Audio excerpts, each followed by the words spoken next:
Science and history. As you know, the two school subjects are very different. So when a triad couple learned their daughter was going on a field trip to learn about environmental science, they were surprised when she got a history lesson.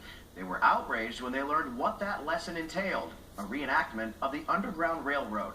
WFMI News 2's Tony Smith talked with the 11-year-old parents tonight. Tony, what did these students have to do in the reenactment? The fifth grader at Colfax Elementary says students had to act as if they were slaves going from house to house at night.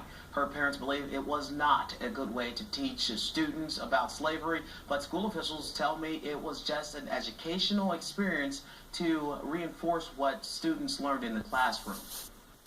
It just made me feel like I actually was the runaway slave. Kylie Bray is a fifth grader at Colfax Elementary. Recently, her class went on a 2-night field trip to Haw River State Park. I never wanted to be a slave. I didn't have a choice. They told us we are going to be a slave. Her parents are upset with school officials for not disclosing all the activities for the trip. We had no idea. All we knew they was going on a science trip when Colfax took them on the field trip. Understand that we should have more explicitly given the information about the field trip. I think we all have come to that realization that, you know, it was a mistake and that going forward we need to give more information about it. Not just about them admitting fault in a permission form, but it's the integrity of the whole system as far as should I trust my daughter with the school system. Teachers and staff tell me the Haw River State Park trip and the reenactment were discussed at a meeting earlier in the year.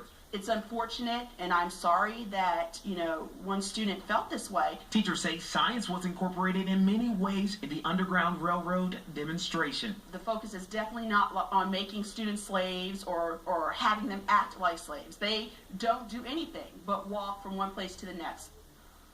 We want to make it clear there was no racial profiling in the situation. School officials want me to know that they will make sure future school-approved itineraries of field trips will be very clear and detailed. Interesting story. Takes a lot, Tony. Well, Kylie and her parents say they don't want anyone else to feel the way they feel tonight. Today marks the